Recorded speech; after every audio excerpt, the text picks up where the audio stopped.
नमस्कार फ्रेंड्स, रोज बहस में आपका स्वागत है। आज का कहानी का शीर्षक है यमराज और यमदूत की कहानी। यमराज सिर पकड़कर बैठे थे। मुद्रा बेहद गंभीर थी। क्या हुआ प्रभु, आज सिर कैसे पकड़ा हुआ है? चित्रगुप्त ने यमराज से पूछा। चित्रगुप्त जी, धरती से यमलोक आने वाले की संख्या निरंतर बढ़ती ही जाती है। काम बहुत ज़्यादा हो गया है। चैन की सांस लिए हुए बहुत समय हो गया है। काम की अधिकता के चलते कई दिनों से परिवार की शक्ल भी नहीं देख पाया हूँ। यमराज ने निराशा भरे स्वर में उत्तर दिया। क्या करें प्रभु, काम तो करना ही है। हमें तो धरती के लोगों की तरह ओवर टाइम भी नहीं मिलता। चित्रगुप्त ने शाश्वत देते हुए कहा। देखो चित्रगुप्त, अभी बाहर फैसला करने के लिए कितने लोग बचे हुए हैं? यमराज ने चित्रगुप्त को आदेश दिया। चित्रगुप्त बचे हुए लोगों की संख्या देखने के लिए यमलोक के दरवाजे पर निकलते हैं। थोड़ी देर बाद भागते हुए अंदर आते हैं। क्या हुआ चित्रगुप्त, थोड़ा सांस ले लो। ऐसा क्या देख लिया? बाहर कितने लोग बचे हैं? यमराज ने चित्रगुप्त को रोकते हुए पूछा। चित्रगुप्त के स्वर में आश्चर्य है। प्रभु, यमलोक के बाहर भारी भीड़ है। मृत्यु लोक से लोग आते ही जा रहे हैं। अब तो बाहर पैर रखने की भी जगह नहीं बची है। यमदूत भी आत्माओं को धरती से ढो ढो कर बेहाल हैं। यमराज भी आश्चर्यचकित है। क्या ढो ढो कर थक गए हैं? परंतु यमदूत तो बहुत ज्यादा है। फिर क्यों थकते हैं प्रभु? कहाँ ज्यादा है? ज्यादा तो किसी समय में हुआ करते थे। अब जो यमदूत रिटायर होते जा रहे हैं उनकी जगह कोई नया यमदूत भर्ती ही नहीं किया जा रहा है। नई भर्ती नहीं हो रही? क्या मतलब? नए यमदूतों की भर्ती के लिए ब्रह्मा जी को लिख कर क्यों नहीं भेजते? यमलोक को यमदूतों की आवश्यकता है। ब्रह्मा जी जल्दी से जल्दी नई भर्ती की आज्ञा दे। भेज चुका हूँ प्रभु। कई बार ब्रह्मा जी को नई भर्ती के लिए लिख कर भेज चुका हूँ, परंतु ब्रह्मा जी ने तो खजाने में पैसे की कमी का रोना रोक कर पहले ही यमलोक का बजट कम कर दिया है। ब्रह्मा जी ने बोले हैं जो यमदूत बचे हैं उन्हीं से काम चलाओ। उन्होंने नई भर्ती करने से बिल्कुल मना कर दिया, इसलिए जो बचे हैं उन्हीं से काम चला रहे हैं। फिर कैसे काम चलेगा? चित्रगुप्त जी, यमराज ने सवाल दाग देखते हैं। प्रभु, कब तक चलता है? चित्रगुप्त ने उत्तर दिया। कितने दिन पुराने फैसले लंबी पड़े हैं। चित्रगुप्त जी अपनी पुस्तक के पन्ने पलटने लगते हैं। उंगलियां पर जमा घटाव गुना भाग करने के बाद यमराज को बताते हैं। प्रभु, लगभग 1 महीना पुराने फैसले लंबित पड़ी है। यह सुनकर यमराज आग बबूला हो जाते हैं। क्या मतलब है? 1 महीने से? हमने तो पिछले कई वर्षों से एक भी छुट्टी नहीं ली है। लगातार काम करता ही जाता हूँ। फिर इतने दिनों के फैसले कैसे लंबी है? कल मेरे पास जिस सेठ धर्मदास का केस आया था वह तो परसों ही मरे थे, परंतु मृत्यु लोक में जनसंख्या बहुत बढ़ गई है। इंसानों ने अपनी संख्या इतनी बढ़ा ली है कि ये बढ़ती हुई जनसंख्या अब इंसानों के लिए ही समस्या बनती जा रही है। अस्पताल, school, railway station, bus stand, कहीं भी जगह नहीं है प्रभु। यह बात इंसानों को भी पता है कि उनकी समस्याओं का मूल कारण उनकी बढ़ती हुई जनसंख्या है, परंतु फिर भी इंसान इस ओर ध्यान नहीं दे रहा। चित्रगुप्त ने समस्या के मूल कारण की तरफ यमराज का ध्यान आकर्षित करने का प्रयास किया। यह बात तो सही कही चित्रगुप्त जी, हमने धरती पर इंसानों को भरपूर साधना उपलब्ध कराते हैं, परंतु इंसानों ने अपनी संख्या इतनी विस्फोट रूप से बढ़ा ली है कि अब हमारे दिए संसाधन उन्हें कम पड़ रहे हैं। धरती का क्षेत्रफल तो निश्चित है, परंतु इंसानों की संख्या लगातार बढ़ती जा रही है। आप बात ना बदले। सेठ धर्मदास के केस पर रोशनी डाले। प्रभु, इंसान बड़ा ही चालाक प्राणी है। वह हर जगह अपनी जान पहचान निकाल कर अपने काम दूसरों से पहले करवा लेता है। सेठ धर्मदास ने 8 यमदूत से जान पहचान निकाल ली। 8 नंबर यमदूत सेठ धर्मदास की बीवी का दूर का रिश्तेदार निकला। वैसे तो यमदूत काफी कामचोर होते हैं, दूसरों की बात भी कम ही मानते हैं, अपने अफसरों की भी नहीं सुनते, मनमर्जी से काम करते हैं। ऐसे कैसे अपनी मनमर्जी कैसे करते हैं चित्रगुप्त जी? प्रभु, अब गिनती के ही यमदूत बचे हैं। इस बात का लाभ उठाकर रिश्वत भी लेते हैं और अपनी मनमानी करते हैं। 8 नंबर यमदूत की रिश्तेदारी सेठ धर्मदास की पत्नी से निकल आई तो उसने आकर मुझसे व्यक्तिगत आग्रह किया कि सेठ धर्मदास का मुकदमा जल्दी से सुना जाए, तो आपको उसे मना कर देना चाहिए था। लगता है इंसान अपनी भ्रष्टाचार की बीमारी को यमलोक में भी अपने साथ ही ले आया है।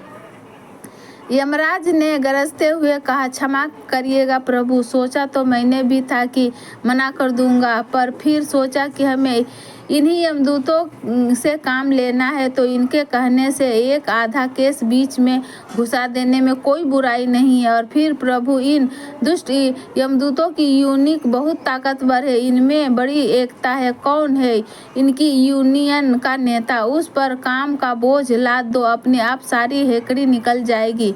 यूनियन बाजी की क्या काम लाद दे प्रभु, एक नंबर का निकम्मा है, ब्रह्मा जी का रिश्तेदार है, सिफारिश से नौकरी पा गया है, यमलोक में कुछ भी नहीं आता तो उसको निकाल दो, बाहर करो। किसने रोका है? ऐसा नहीं हो सकता प्रभु, उसके सिर पर सीधा ब्रह्मा जी का हाथ है। अभी कुछ दिन पहले मैंने उसे एक काम करने के लिए बोला था, काम नहीं किया, उल्टा यमदूतों से हड़ताल कराकर सारा काम ठप कर दिया। बहाना बनाया कि महंगाई बहुत है, तनख्वाह और महंगाई भत्ता बढ़ाया जाए। हड़ताल के चलते काम का बैंक लोन 3 महीने तक जा पहुंचा था। इनकी हड़ताल के चलते आत्माओं को बहुत कष्ट पहुंचा और उन्हें नाहक 3 महीने का इंतजार करना पड़ा। हड़ताल खत्म करने की मेरी व्यक्तिगत प्रार्थना का भी यूनियन के प्रधान पर कोई असर नहीं पड़ा। यमलोक में आत्माओं की भीड़ लग गई। फिर इन आत्माओं ने हंगामा कर दिया। कुछ आत्मा ब्रह्मा जी तक जा पहुंची थी, फिर उनके हस्तक्षेप के बाद ही हड़ताल खत्म हो पाई। यमलोक में इतना कुछ हो गया, हम कहाँ थे उस समय प्रभु? आप अपने परिवार के साथ मौज मस्ती करने के लिए छुट्टी पे गए हुए थे। लाख कोशिश के बाद भी आपसे संपर्क नहीं हो पाया। चित्रगुप्त ने यमराज को कटहरे में खड़ा करने की कोशिश की। यमराज ने बड़ी चालाकी से चित्रगुप्त की बात का उत्तर देते हुए कहा, परंतु यमदूतों की मांग तो सर्वथा उचित थी। आजकल महंगाई इतनी अधिक बढ़ गई है कि इतनी कम तनख्वाह में गुजारा करना बड़ा मुश्किल है। महंगाई तो बहुत है प्रभु, परंतु इन दुष्टों ने अपनी ज़रूरतें इतनी असीमित कर ली है कि इनकी तनख्वाह चाहे जितनी बढ़ाओ इन्हें कम ही पड़ती है। आजकल हर चीज़ में दिखावा हो गया है, इस दिखावे के चक्कर में अंधाधुंध खर्चे होते हैं। बात तो ठीक है चित्रगुप्त, ज़रूरतें अगर सीमित रहे तो घर का खर्च बहुत कम पैसा से भी चल सकता है, परंतु ज़रूरतों के पीछे भागने की अंधी दौड़ और भौतिकतावादी चकाचौंध ने सबको पागल बना दिया है। आज भौतिकता ने हमें अपना गुलाम बना लिया है। खैर जाने दो, अब इस भीड़ का क्या किया जाए, कुछ तो उपाय सुझाव, ऐसे तो हम दोनों पर काम का बोझ बढ़ता ही जाएगा। मुझे तो कुछ नहीं सूझता प्रभु, कैसे इतनी भीड़ का निपटारा होगा। प्रभु की जय हो। प्रणाम चित्रगुप्त की जी। यमलोक के गंभीर माहौल को अचानक एक आवाज गूंजी आ गया, दृष्ट यूनियन लीडर कामचोर कहीं का। इतनी तेज आवाज है दोनों को डरा दिया। इनसे चित्रगुप्त मन ही मन बुदबुदाते, क्षमा कीजिए प्रभु, मैं काफ़ी देर से आपकी बातचीत चोरी चुपे सुन रहा था। यूनियन लीडर ने कड़क आवाज़ में कहा, यह क्या हिमाकत है हमारी बातें चोरी चुपे सुनने? तुम्हें लज्जा नहीं आती? पहले भी तुम्हारी कई शिकायतें मिल चुकी है कि तुम यमलोक के आने जाने वाले फाइलों की चोरी छुपे पढ़ते हो। यमराज का चेहरा लाल हो गया। माफ़ कर दे माई बाप, मुझे माफ़ कर दे। यूनियन लीडर दोनों हाथ जोड़कर गिड़गिड़ाने लगा। ठीक है, अब तुमने हमारी बातें सुन ही ली है तो तुम ही इस समस्या का उपाय सुझाओ। यमराज ने थोड़ा नरम होकर कहा, उपाय तो है प्रभु, जल्दी कहो लीडर। यूनियन लीडर ने भाप लिया कि यमराज मजबूर है और इसको झांके में आ सकते हैं। यमराज की चमचागिरी की खीर खाने का यही मौका है।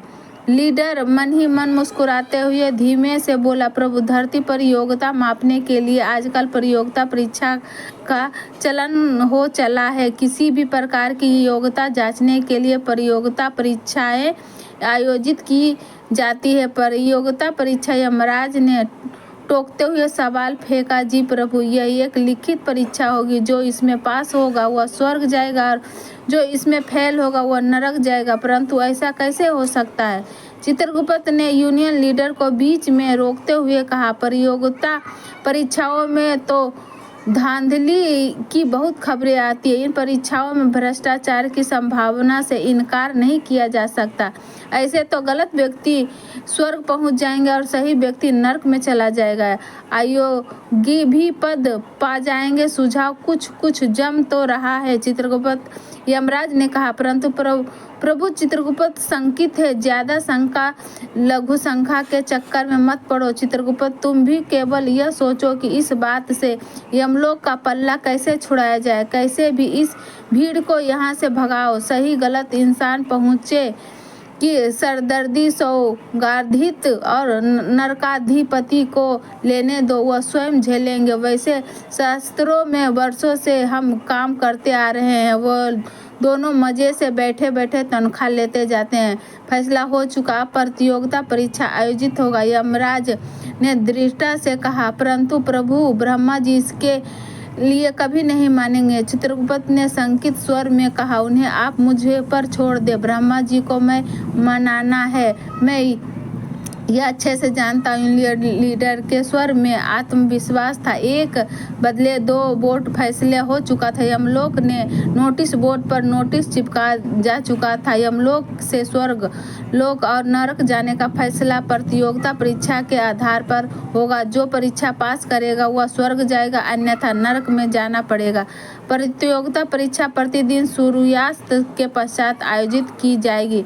परीक्षा संचालक यूनियन लीडर होंगे। नोटिस पढ़कर चित्रगुप्त जी निराश थे। उनका मन गलानी से भरा था, क्योंकि अब आयोजित व्यक्ति भी स्वर्ग के लिए चुन लिए जाएंगे और सज्जन व्यक्ति को मृत्यु के पश्चात भी नरक ही भोगना पड़ेगा। यह सब चित्रगुप्त की आंखों के सामने हो रहा था। दूसरी ओर यमदूत यूनियन के लीडर अपने चमचों के साथ जोर जोर से हंस रहे थे, क्योंकि यह प्रतियोगिता परीक्षा उन सबके भविष्य की उन्नति की असीम संभावना के लिए आई थी। यमराज ने चेहरे पर भी संतुष्टि का भाव खेल रहा था। उनका काम अब बगैर कोई मेहनत किए हो जाएगा। स्वयं को एक अच्छा प्रशासन सिद्ध करने के लिए चमक उनकी आंखों में स्पष्ट देखी जा सकती थी। बहुत काम कर लिया, अब यमलोक में बैठकर आराम से हवा खाएंगे। बगैर काम किए तनख्वाह लेने के मजे मेरे भी नसीब में हैं। शुक्रिया यूनियन लीडर। यमराज बुदबुदाते और मंद मंद मुस्कुराने लगे। फ्रेंड, ऐसी कहानी सुनने के लिए चैनल से बने रहे। इस वीडियो को लाइक करें, शेयर करें। अगर आप इस चैनल पर